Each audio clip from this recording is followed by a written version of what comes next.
À Saint-Malo, on fêtait aujourd'hui le premier pardon de l'année en Bretagne. Cette tradition a été remise au goût du jour, il y a 3 ans par les forains qui s'installaient aujourd'hui dans la cité malouine. Un reportage d'Éric Piolet et de Raymond Boudet.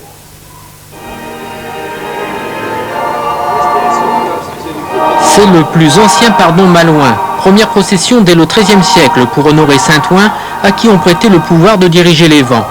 1661, les vents tournent mal, c'est le grand incendie de Saint-Malo. La tradition est abandonnée.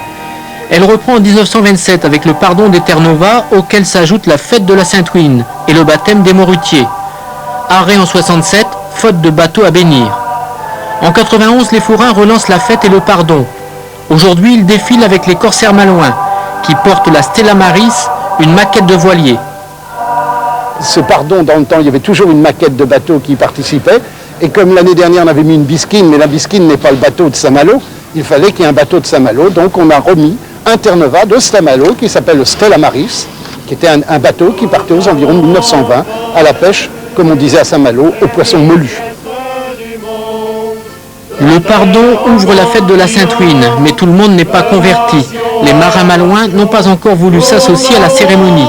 Il est vrai que la pêche ne fait plus battre le cœur de la cité corsaire, même si l'on essaye d'y faire entendre quelques chants marins.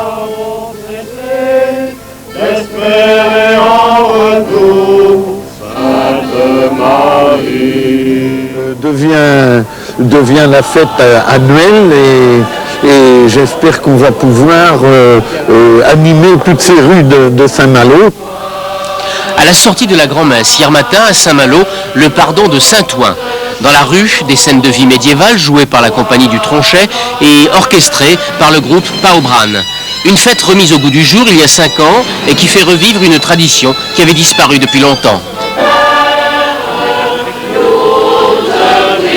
Le pardon de Saint-Ouen, c'est le plus vieux pardon de Saint-Malo qui a commencé sur le Grand Bay au Moyen-Âge.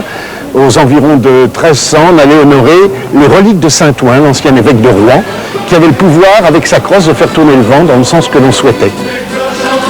La procession s'est terminée au bord du bassin Vauban, avec la bénédiction des métiers forains. À Saint-Malo, le pardon se conjugue avec la Sainte-Ouine, la fête des forains. Ils resteront dans la cité corsaire jusqu'au 26 février. Le pardon de la Sainte-Ouen, le plus ancien de la cité corsaire. On honorait Saint-Ouen, qui était l'évêque de Rouen, et qui avait le pouvoir avec sa crosse de faire tourner le vent dans le sens que l'on souhaitait.